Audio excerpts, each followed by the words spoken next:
Whether it is hypochondria or not, I have been in a state of spirits bordering on insanity. To come to this, I have devoted myself to walking, to dumbbells, and to shower baths. I even resolved to go away to India and stay there, to emigrate to the West, to die at once. Oh, hell. I have been alone on a wide, wide sea without God and without hope. Life is a nightmare now. I see the skeletons in everything. Hello and welcome to Under the Leaves, a podcast about the history of folk song and folk song collectors. It may surprise you that what I have just read was written by the subject Francis James Child, the subject of today's podcast, a subject selected by my partner in crime, Jon Boden. Who also wrote that introduction with the word subject in it. So many times. Why didn't I check that before? I'm sorry about that. Subject. Let's just keep saying subject and hope for the best. Thank you, Liza. Hello. How lovely to see you. Lovely to see you too. Why has it taken so long for us to do this, Jon? Well, we're both very in-demand international figures. You've been working at the UN, I think, quite a lot. Recently, in my ambassadorial role. Yes. So we've all been doing very important stuff. No, we just we did quite a lot of research about 6 months ago after the last one. It was about 6 months. Yeah, and then we did Christmas and stuff, and then Yeah. So we've had a Christmas tour and stuff. So, anyway, so sorry it's taken so long, but we're here now. That said, we're not here necessarily in a highly organised capacity, as you'll have noticed from the badly drafted introduction that I wrote, Eliza, just now. But we're going to do our best. We're going to try and share with you what we found out about Francis James Child, which is exciting because we did the last one on Hayward Sumner, who was completely unknown to me. Came out of beforehand. left field, didn't he? Very much so. It did. Whereas Child, which was my suggestion after the last one, he's a much bigger figure, but again, someone I knew really nothing about at all. Had no real, other than that he was a kind of, you see photos of him as a kind of classic stentorian Victorian gentleman looking ponderously at things. But other than that, I didn't really know anything. So exciting. So we're just going to chat about what we found out about him, and shall I maybe if I kick off and just give you a quick rundown about why he's important? I think so. I mean, you could tell us why he's important in the sort of Victorian sense, or in the kind of the academic sense, but you could also tell us why you think he's important on the contemporary folk scene as well, because it really is the case that most of our repertoire wouldn't exist without him. In the form of the ballads, certainly less so the folk songs. But well, as you say, I think he's just so when we say he, what we're really talking about, I suppose, is his collection of ballads, which is called the English and Scottish Popular Ballads, volumes 1 to 5. I think it depends on which version you're looking at, but a big collection of ballads. And you hear him mentioned a lot because people refer to these ballads by their child number. So the classification system that he introduced is still referred to very much today. It's been slightly usurped by Mr. Roud, yes. But, the young pretender. We'll have to do a podcast on Steve Roud at some point. Poor old Steve Roud that's only got 4,000 songs. Yeah, there is in fact a new podcast called the Matt Quinn's new podcast. What's it called? In the Roud or something? In the Roud, that's right. In the Roud, yes. But that's about the songs rather than about Steve Roud the man. Anyway, so Child is his collection is kind of really central, I think, to the whole contemporary folk scene, and he was a Victorian scholar. American. Bostonian, yeah. Not as in the Yellow Bellies. No, but I mean, very much a man. Well, we'll come to his early life, but very much an American. So it's interesting that actually, it's an American scholar who's kind of one of the kind of touchstones of the English folk revival. And yeah, he basically was a university professor who compiled this sort of massive compilation of songs and ballads, and it's been vitally important ever since. So I think that's probably summarises enough of why he's important. So I thought maybe we will go on and talk to him more about his actual biography, but just what I think we'll do is we'll split this into two sections, because when we started looking into it, I was quite worried that there wasn't going to be enough to talk about, because he, as I say, he's an academic professor, quite, you know. And there's not a great deal written about his actual personal life or his origins or any of that kind of stuff. There don't seem to be any diaries or anything like that. Well, there didn't be. There didn't be. There didn't seem to be. Say subject many times. Say subject. And so, yeah, I was a bit worried, having nominated him, that we were not going to have very much interesting to talk about. But then somebody on Twitter, who's I forget who it was, but pointed out this amazing lecture by a chap called Michael Bell, which gives a huge amount of sort of personal insight into the young Francis James Child. So we'll sort of start off, I think, with looking at the young Francis James Child, and then at the end, I think the sort of second half, we'll talk more about him as a scholar and the kind of I don't know whether it's a conversion or not, but a process that he went through as an academic in the 1860s, particularly, where he kind of redefined ballad scholarship. So that's going to be the second half. So, well, he redefined ballad scholarship for himself as well, which I think is quite interesting. But yes, as you say, we'll get to that. But he seems to have had a most brilliant argument with himself for a while. Yeah. Which we can get into. So you want to talk about his early life first? I was quite surprised to learn just how poor he was, because you tend to think of the Victorian scholars as you know, sort of moneyed people of leisure who didn't have anything better to do with their time. Yeah. You know, but you want to tell us about that? Well, they were, weren't they? They were. I mean, you know, I think he's very unusual, actually, for any of the earlier collectors, really, that he came from a working class, you know, very working class background.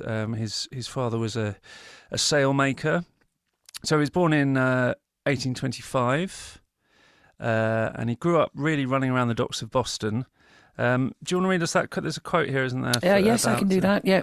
It says, "We have struggled with poverty in our day, and I have always been the favoured one. The matchless love and patience of my father, with his cheerfulness of intemperament, which I did not inherit, has carried us through, and we are in a better place than ever. Now I am the main reliance of my family. You see, my dear Ellery," who we'll talk about in a second, "you see, my dear Ellery, you cannot easily comprehend my situation. You must remember that I have grown up in a circle entirely different from that of my family. All my tastes and notions have been formed under different circumstances. Being extremely sensitive, even fastidious, you may imagine that my taste is frequently offended, and the comparisons I am obliged to make between my own home and that of my friends are mortifying." It's amazing stuff, that, isn't it? So real kind of, you know, it's sort of jealousy, but it's affection and pride, but it's also shame as well, or something.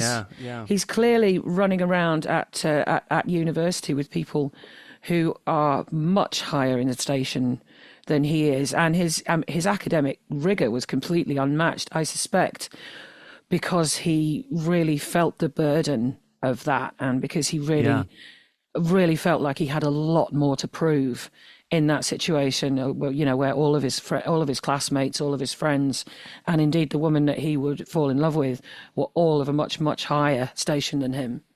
And he kind of owed a lot of it to the, you know, the generosity of that wealthy class of people, I suppose, that he became a part of in later life, because the reason he ended up as in the sort of academic stature that he achieved was that he was spotted as a child. You know, someone recognised his intelligence, I guess. There's not a lot of information about how that came about, but basically the headmaster of Boston Latin, which is a kind of a school, they call it a public school, but I don't know what that means, if that's state funded or if it was funded by donation at this point. I don't know, but he was kind of spotted for his talent. Yeah, so from that point on, he was kind of paid for. His education was paid for by the generosity of the people in that community of sort of seafaring community, but the richer sort basically funded him and either paid for him to study, or there was quite a lot of talk of money needing to be repaid. So a lot of it, I think, was sort of interest-free loans. So yeah, he does talk about in the letters that we've read. He does talk about the sort of stress of paying back his student loans. It's kind of timeless, that, isn't it? Well, the whole thing. We'll come on to these letters, but there's something very timeless about the whole thing. The as you say, money worries, but also worries of the heart, which we'll come on to.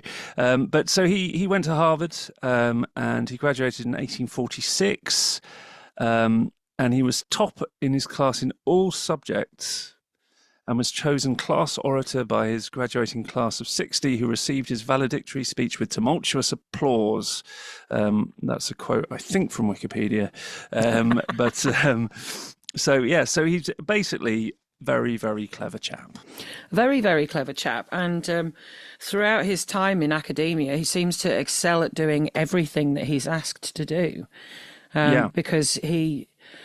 what he really wants to do is teach Chaucer or Anglo-Saxon, but he ends up as a mathematics tutor, and he does boast at one point about how his students are the best educated and do the best in the university out of anybody's, but he's just so incredibly bored by it. He excels at everything. He excels at there's the maths, there's the Anglo-Saxon, there's a Chaucer, history, English literature, political economy, everything. He just seems to soak it all up. He loves all of that, but what he particularly loves, it seems to me, is the sort of ancient stuff, the really ancient stuff, and the roots of the language and Chaucerian poetry and that kind of thing. Sort of hilariously, he he's sort of, oh God, they've just made me lecture in mathematics at Harvard again. Yeah.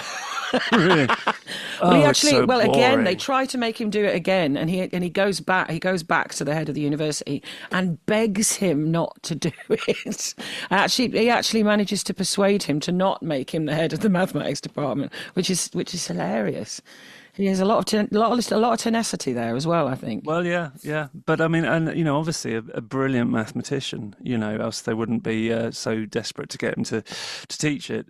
But I mean, and the reason he takes these jobs, so he does teach mathematics for I think a couple of years at Harvard. But as we say, he needs the money. He can't afford to just study whatever he likes. Some of the other later folk song collectors. Actually thinking about it now, having said that none of the others were working class, that's true. But of course, Sharp is notable for the fact that he needs to earn money from folk song collection, doesn't he? Whereas the others are all sort of doing it as a hobby. But anyway, but he needs to earn money. He needs to earn money. Full stop. So when he graduates in 1848, the first thing he does, it says here, Child published a critically annotated edition, the first of its kind to be produced in America, of 4 old plays of the early English Renaissance.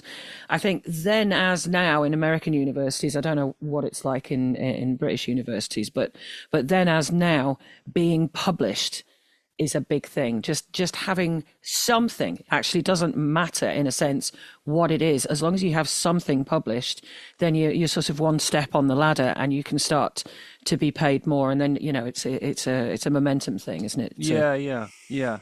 But it is a big theme of his letters. Is worries about money and the pressure to get a proper job, particularly when he falls in love with a girl called Charlotte, who we'll come to. But it's very becomes even more pressing then that he needs to earn money. So here's a little quote from him. About it's so awful that he had to teach maths, but now he's going, oh God, I might have to study law now. So this is it. Should we perhaps tell everybody who he's writing to? Okay, because all of these letters are to one person. Do you want to just quickly? Yeah. So his best friend, Ellery is his name. What's his name? Ellery Sedgwick. So we're talking about the mismatch of or the comparison between his poor childhood and the people he's hanging around with. Well, the Sedgwicks were one of the richest families in the States at the time, and continue to be an incredibly sort of wealthy, influential family. And spoiler alert, he ends up marrying one of them. So he ends up marrying Elizabeth Sedgwick. So Ellery Sedgwick's sister. Eventually, but that's a way off. Anyway, so this is a load of letters that were discovered by this academic Michael Bell between Child. So just from Child to Ellery Sedgwick. So there are no responses. I have a theory as to why there are no responses. Well, I mean, Child didn't keep any of Ellery's replies to him, and once we get into the content of the letters, I certainly might have imagined that most of Ellery's replies to him were along the lines of, "Oh, come on, you can't be that miserable."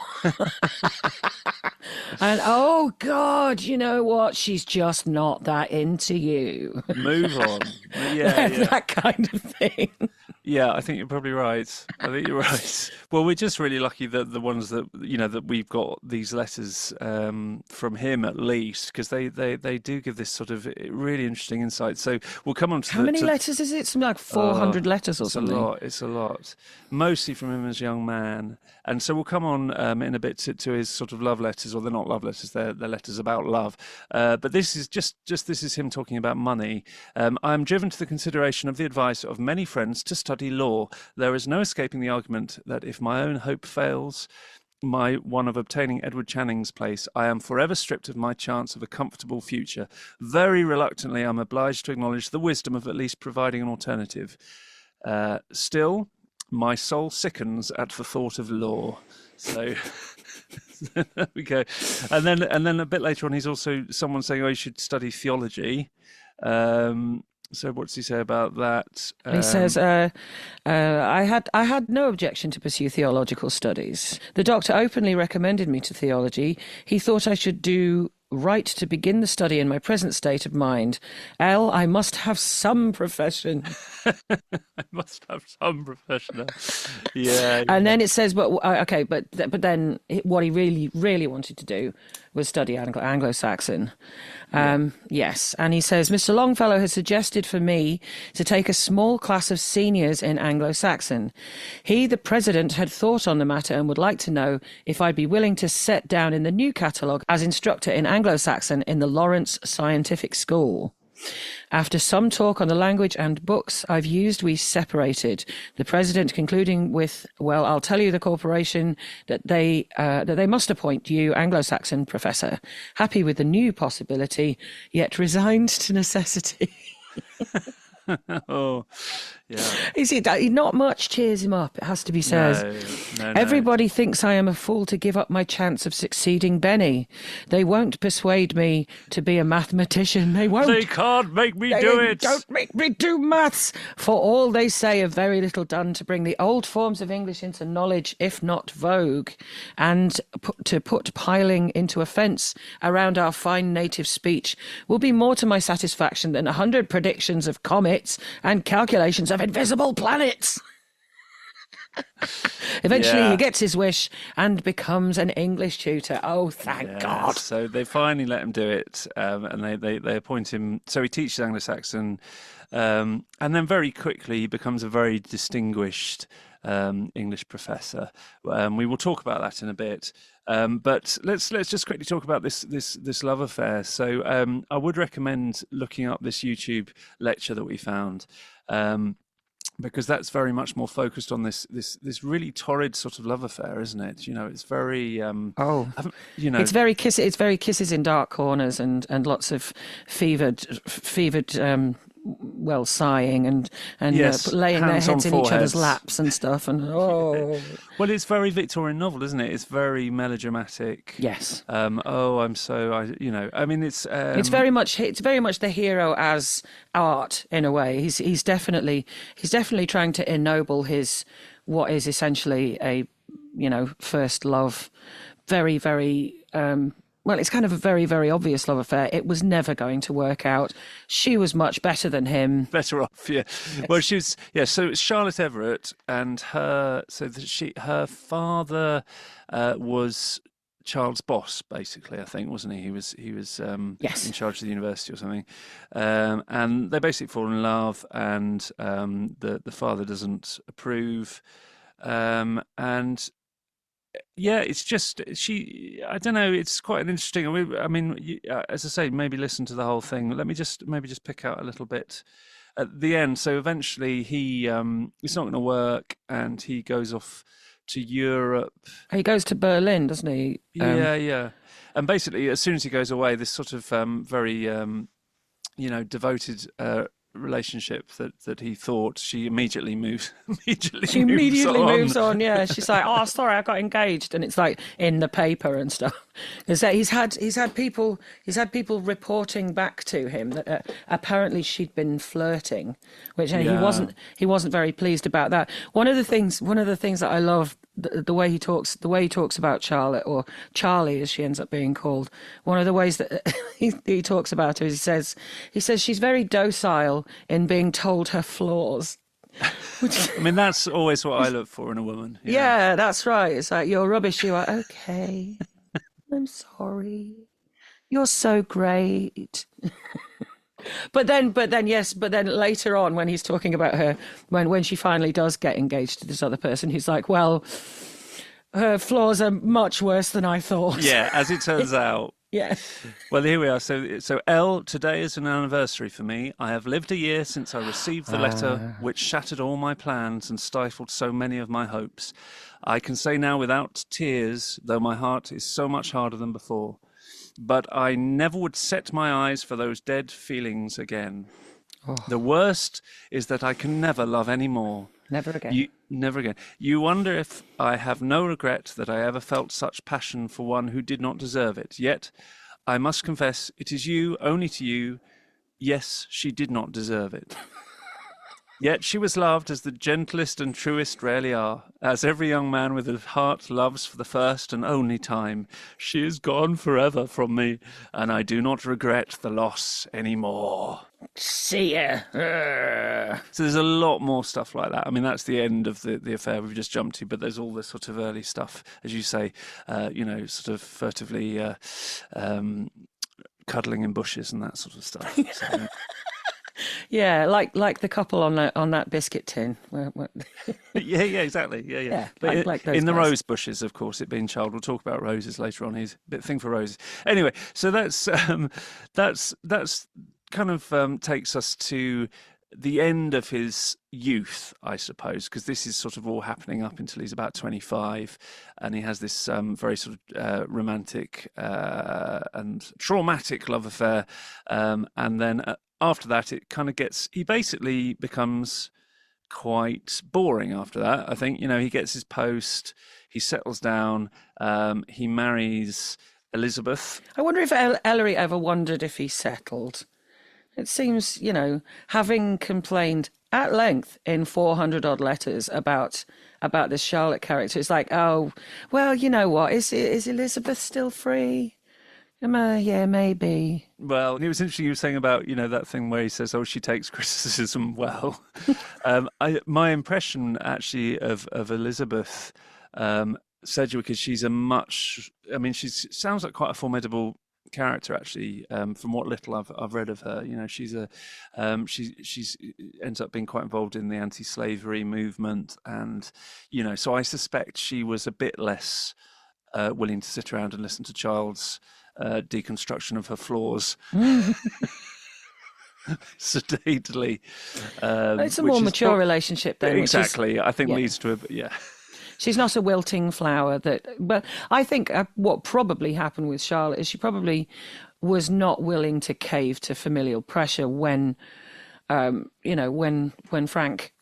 was there. She wasn't willing to cave to the pressure. But once he'd been gone for a year, did she run off with someone? I can't remember. I think she ends up in a relationship with a guy who's sort of Is he a A bit of a scoundrel? bounder, a bit of a scoundrel, yes. Oh dear. And ends up being written about in various novels or something. I can't remember. Again, this is all in Michael Bell's lecture, so we refer you to his much more learned and whatever Coherent. lecture, but Coherent. coherent. That's Yeah. the word you're looking for. Yeah. So let's maybe leave him there, and then we'll move on to his sort of academic career. But I wonder if Elijah, we could get you to sing us a song Yeah. to cleanse the palate.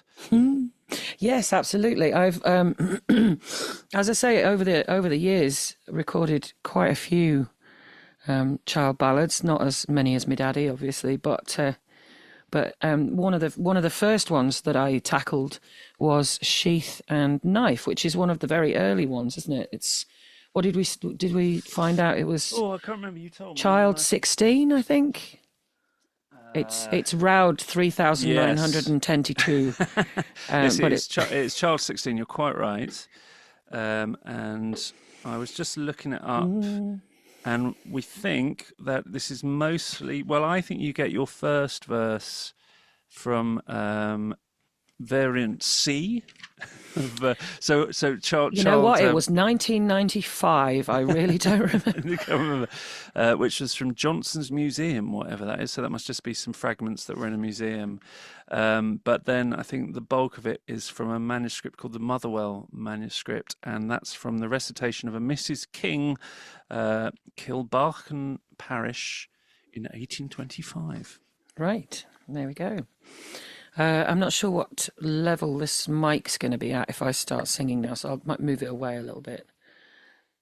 It's whispered in parlour, it's whispered in hall.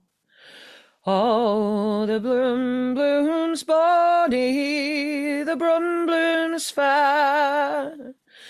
Lady hands with child among the ladies all. And she dare not go down to the brum no more. One king's daughter said to another, oh, the brum blooms bonny, the brum blooms fair. We'll go ride like sister and brother, and we'll never go down to the broom no more. We'll go ride in yonder valley. Ah, the brum blooms bonny, the brum blooms fair, where the green, green trees, they are budding so rarely, and we'll never go down to the brum no more.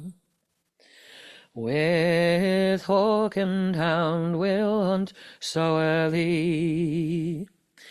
Ah, the brum blooms bonny, the brum blooms fair. We'll come back all in the morning rarely, and we'll never go down to the broom no more. So they rode out like sister and brother. Ah, the brum blooms bonny, the brum blooms fair. They hunted and hawked in the valley together, and they'll never go down to the brum no more. Lady, hold my horse and my hawk. Ah, the brum blooms bonny, the brum blooms fair. For I cannot ride, and I dare not walk. Oh, I'll never go down to the broom no more.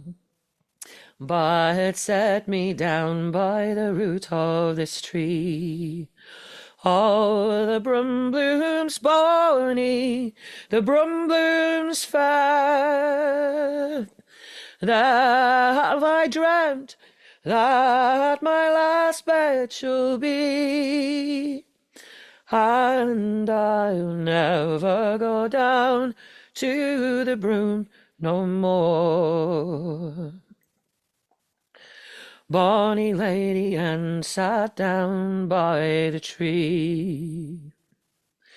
Ah, the brum blooms bonny, the brum blooms fair, there a grave would made where no grave should be, and they'll never go down to the broom no more. The hawk had no lure, the horse had no master. Ah, the brum blooms bonny, the brum blooms fair, the faithless hounds through the woods they ran faster, and they'll never go down to the broom no more. Oh, and that you hear my loud, loud cry. Ah, the brum blooms bonny, the brum blooms fair, then bend your bow and let your arrow fly, because we'll never go down to the broom no more. Oh, that's beautiful. Thank you. Yeah, I mean, terrible and beautiful. Beautiful and terrible. Yeah, it's such a sad story. Yeah. The the level of shame in it. Yeah. She's clearly pregnant. She's clearly in a lot of trouble, and she is trusting her friend essentially to kill her. And so that, they make this show of going out hunting. They make this show of going out with the horse and the horse and the hawks and the hounds and all of that kind of stuff, but they're not going to do that. Basically, she's staging her own death, and her friend has agreed to do this, and it's heartbreaking. It's absolutely heartbreaking. It is. Yeah. Yeah. So let's talk about the Percy beef. Well, so let's move on now. So we've left him heartbroken, but moving on with his life, and He so doesn't kill himself, which you know, F. J. Child is one of the emoest Victorians you could ever possibly hope to very meet. emo, yeah. I don't think, like, if he was a modern person, I think he would have had one of those emo fringes, and possibly they wouldn't have had to be in a bush to conceal themselves snogging, because they could have just hidden under his massive fringe. Yeah, that's definitely factually accurate. Whilst listening to Pierce the Veil or Evanescence or something. Yeah. So he gets job, his dream job as an English professor, and he starts off being interested in Anglo-Saxon and Old Icelandic. No, that's Percy. Percy's Old Icelandic. We'll come on to Percy. Percy's Old Icelandic. Yeah. Yes. But anyway, you got to get through how he gets bored of Chaucer first. Yeah, so he's into all that sort of stuff. But what happens? So the question is, how does he end up being, the child that we know, and the person who, brought us that song that we just heard, and many other in his sort of groundbreaking book. So basically, he gets asked to edit a 130 volume collection of the works of the British poets. And that sort of starts getting going in 1853. So he's the sort of general editor, which is quite a big deal. But he specifically edits two of those volumes. One is about Edmund Spenser, who I studied at university. He's really boring. He wrote The Fairy Queen, didn't he? God, I actually did an exam on The Fairy Queen, having read about 3 pages of it. the morning Oh, wow. of this. That morning. Yeah. Nice. I think You're showing some form here, John. yeah. I mean, I didn't fail, but anyway, but I should have done. So anyway, so he's Edmund Spenser, very kind of later Renaissance sort of very literary sort of figure, but then he's also ends up editing 8 volumes called the English and Scottish Ballads. Now this is a bit confusing because this is not the same As the as English and Scottish popular ballads. yes. So there are 2 different collections. There is English and Scottish ballads, and then there is the English and Scottish popular ballads. So it's and the People's Front of things. Judea versus the Judean People's Front. I'm getting this. Yeah, so they're 2 different things, and that's quite important because this first volume, English and Scottish Ballads, is very much part of a literary endeavour. So it's alongside his the works of Edmund Spenser and all basically loads of other sort of the great and the good of English literature over the centuries. And this is kind of how he gets going. So he edits 8 volumes of English and Scottish ballads, but apparently, and I've not seen this sort of original, this is kind of, Mark 1, this is the demo version, and it's apparently it's a much more sort of literary thing. So there's lots of romances that he includes, and it's a lot less focused on folk song, but he does include a lot of ballads from a collection called Percy's Relics, and so we thought we might sort of just, because there's quite a lot that we could talk about, we thought we'd sort of structure this a little bit around Percy's Relics, because it seems to be a really sort of important sort of part of his development as a scholar, his relationship with this collection called Percy's Relics. So let me quickly tell you about Bishop Percy. I'll find the right bit of notes. I can read out what you've you sent in the notes here. Thomas Percy was born in Bridgnorth in 1729, became rector of Willoughby in Northamptonshire, published various translations including Old Icelandic and Chinese. The book is based on an old manuscript collection of poetry which Percy claimed to have rescued in Humphrey Pitt's house at Shifnal in Shropshire from the hands of the housemaid who was about to light the fire with it. Oh my God. Yeah. Wow. Percy was a friend of Samuel Johnson, Joseph and Thomas Warton, and James Boswell. In 1764, Dr. Johnson and others encouraged Percy to preserve the poetry. Percy therefore took the ballad material he had from his folio and began searching for more ballads in particular. That is. He wanted to collect material from the border areas near Scotland, and in 1765 he published the Relics to great success. It is a fabulous collection. If you haven't been through it, it's a really wonderful collection. And this is sort of 100 years before Child. So this is a collection that he's viewing with the same sort of reverence, I suppose, that we would be viewing something by Sharp or whatever. This is a long time ago, and he basically takes a lot of this stuff and puts it in English and Scottish ballads. And basically, why this is significant is he starts off being really kind of in love with Percy's Relics. And finding it very, very exciting, I think, all this sort of material. And what happens over the next sort of 20 or 30 years is he gradually becomes suspicious of it. And frustrated. And frustrated. Because the problem is that there is no access. He has no access to the original manuscript. All he has access to is the secondary source, Percy's Relics. And so right from the beginning, I think in that very first edition of English and Scottish Ballads, he writes in the introduction about how frustrating it is that he can't see the manuscript. But he basically trusts that Percy's Relics is a fairly close reproduction of the manuscript. But then he sort of gradually, he keeps trying to get hold of this manuscript, and he knows that it exists. It's Bishop Percy's descendants have got it, but then just not letting his grandchildren, they won't let him anywhere near it. That's right. Yeah, isn't it? Yeah. Which is a bit suspicious. And so he sort of spends years and years trying to get hold of this. And I think eventually, it's Furnival, this guy called Furnival eventually manages to, they basically offer them loads of money.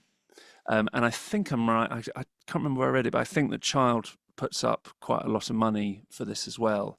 This is Furnival, who's an English ballad scholar. So my dog is whining in the background. I don't know if you can hear it. If you're wondering what the whining is, it's my dog wanting to go out and bark at the other dogs. Anyway, eventually it is republished, and basically by comparing what Percy had published and this original manuscript, kind of the veil, drops from his eyes, and it's like, oh, okay, he's basically rewritten quite a lot of this stuff. Yeah. And it's just quite interesting because it's a big part in Victorian. This we when we did our sort of 0.5 podcast about the foundation of the English Folk Song Society, which wasn't quite good enough to put up. But anyway, we will revisit it at some point. But there was a big sort of battlefront in that between the kind of scientific approach to folk song collection, which is very much about getting the source material and recording it accurately for posterity, and then the sort of artistic approach, which is about, we need to improve it. We need to make it palatable. And the modern equivalent would be somebody like Bert Lloyd, who was an avid rewriter. Yeah, and it's been going on all along. And it has been going, and it had been going on all along Since as well. Percy, anyway, yeah. Well, I think Child didn't mind alterations. He didn't mind it as long as the originals were preserved. I think that's where he's coming from. But he really, really didn't like what he called the modern editors. He said they were to be feared. Yes. He didn't like that at all. And I think he's very obsessed with this idea of authenticity, which again, which feeds through right through into what I hate to call folk purists, because I think I myself am a folk purist, but it feeds right through into people.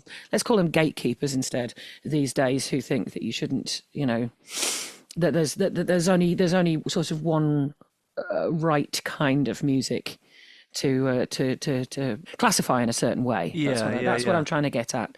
And that the inauthenticity must be rejected and feared at all costs. Whether it improves the music or not. It's whether or not you're looking at it as a historical exercise or as a living tradition, I suppose. Well, that's right. And I mean, I always think it's interesting that process that you get where people become enthused by an element of folk song, and that's what brings them in. So in this case, it's Child being enthused by Percy's Relics. And then you gradually find out that a lot of what enthused you is a kind of artistic, reconstruction, and it's a question of how you cope with that. Do you go, oh, it's all a sham, and so I don't want anything to do with it anymore? Or do you go, okay, no, actually, it's quite liberating that it's always been an artistic endeavor. It's always been about trying to make the material sing and come to life, and that's what Bell's. Just funnily enough, that's what Bell says in the lecture as well. He goes, "It's fun." Yeah.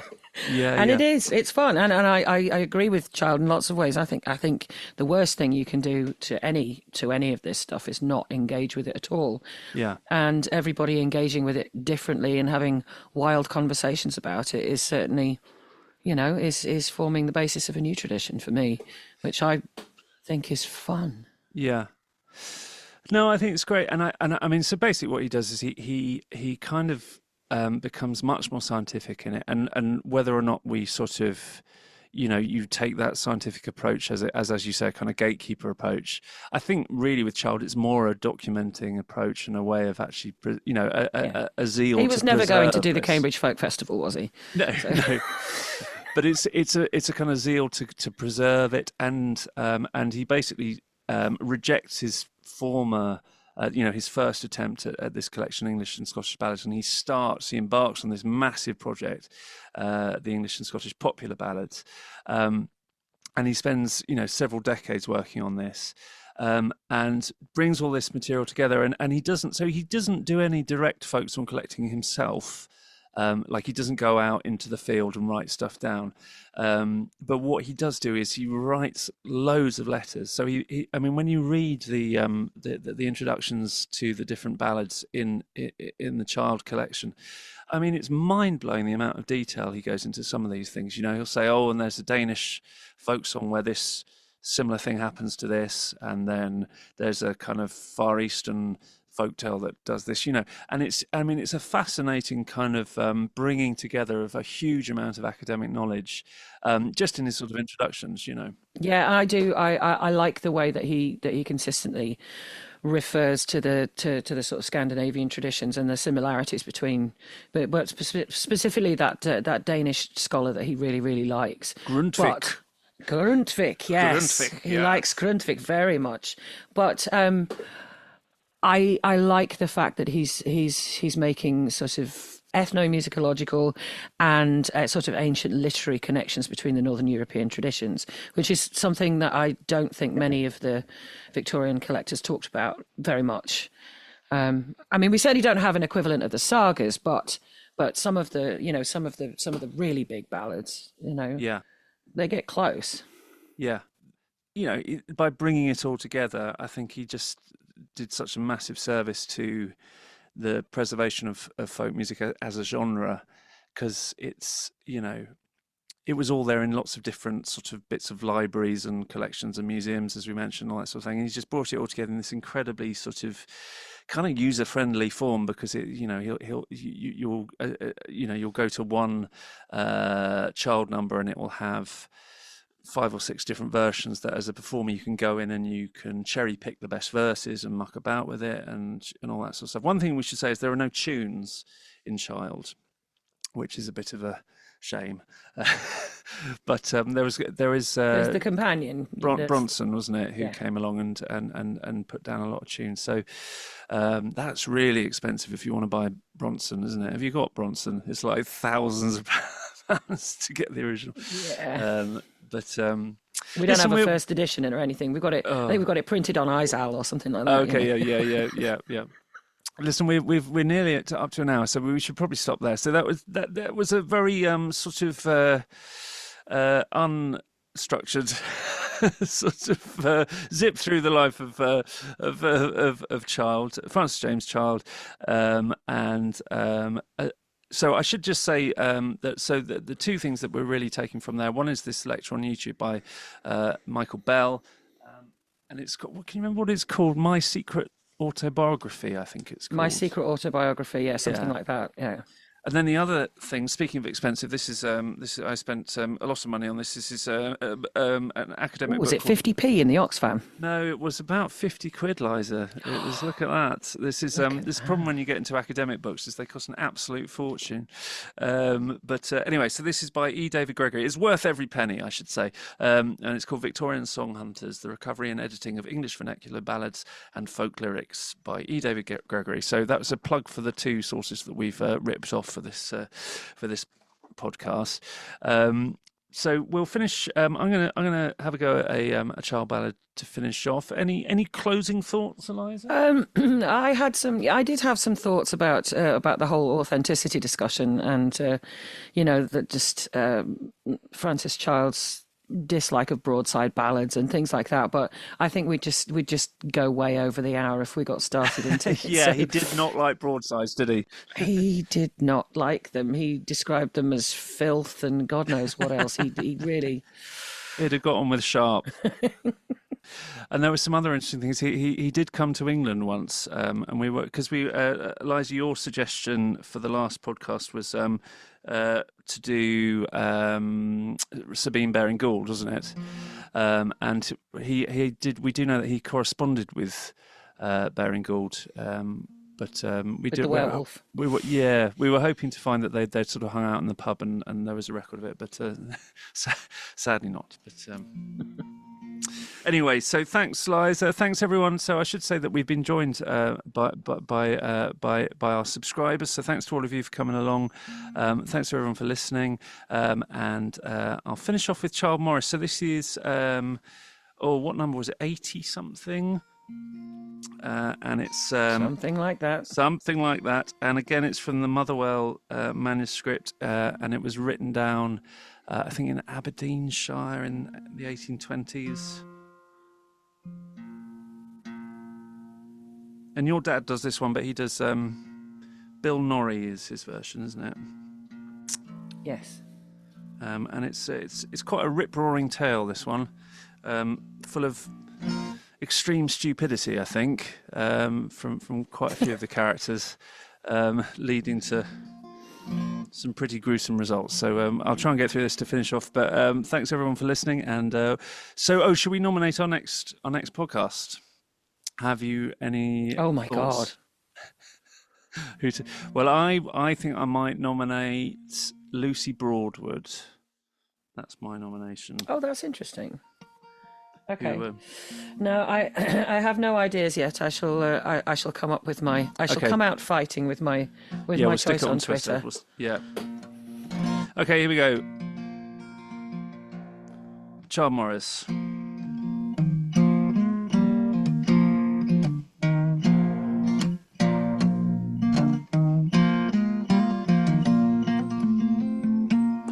Child Morris stood in the good green wood, with red gold shined his weed.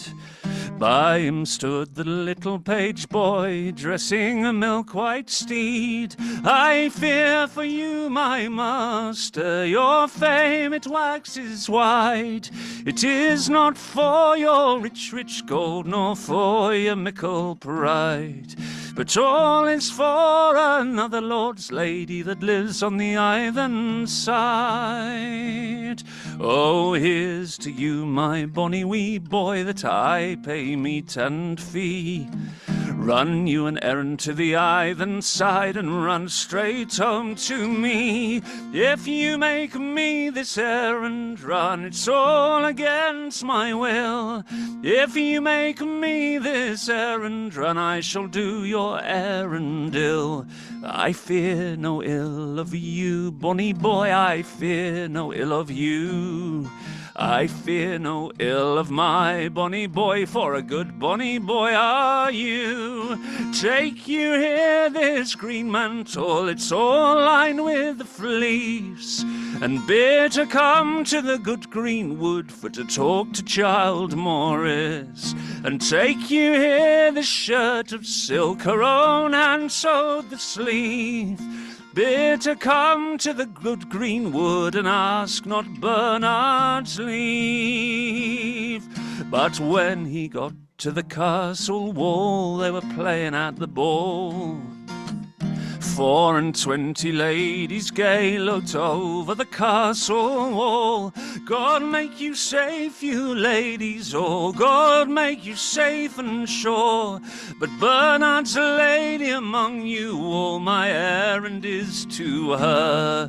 Oh, take you here this green mantle, it's all lined with the fleece. Come you down to the good green wood for to talk to Child Morris, and take you here this shirt of silk, your own hand sewed the sleeve. Come you down to the good green wood, and ask not Bernard's leave. Well, up there spoke a little nurse, she winked all with her eye. Oh, welcome, welcome, bonny boy, with love tidings to me. You lie, you false nurse, so loud I hear you lie. Bernard's lady among you all, I'm sure you are not she. And up then spoke Lord Bernard, behind the door stood he. Oh, I shall go to the good green wood, and I'll see who he might be. Go fetch to me your gowns of silk, and your petticoats so small. I will ride to the good green wood, and I'll try with him a fall. Childe Morris stood in the good green wood, and he whistled and he sang. I think I see the lady come that I have loved so long. He's ridden him through the good green wood for to help her from a horse. Oh no, cried Childe Morris, no maid was e'er so gross. How now, Childe Morris, how now and how do you? How long have you, my lady, loved this night? Come tell to me. When first that I your lady loved, in greenwood among the thyme, then she was my first fair love, before that she was thine. When first that I your lady loved, in greenwood among the flowers, then she was my first fair love, before that she was yours. Lord Bernard's taken a long broadsword that he was used to wear, and he's cut off Childe Morris's head, and he's put it on a spear. Oh, he's cut off Childe Morris's head, and he's put it on a spear. And the soberest boy in all the court Childe Morris's head did bear, and he's put it in a broad basin, and he's carried it through the hall, and he's taken it to his lady's bower, saying, Lady, play at ball. Play you, my lady gay. Play you from here to the bower. Play you with Childe Morris's head, for he was your paramour. Oh, he was not my paramour, he was my son indeed. I got him in my mother's bower, in all my maiden weed. I got him in my mother's bower, with mickle sin and shame, and I brought him up in the good green wood, oh, beneath the wind and rain. And now I will kiss his bloody cheek, and I will kiss his chin. I'll make a vow and I'll keep it true, I'll never kiss man again. Oft times I by his cradle sat, and fond to see him sleep, and now I'll lie upon his grave, the salt tears for to weep. Bring pillows for my lady, she looks so pale and wan. Oh, none of your pillows, Lord Bernard, but lay me on the stone. A pox on you, my lady gay, that would not tell it to me. If I'd have known that he was your son, he'd have not been killed by me.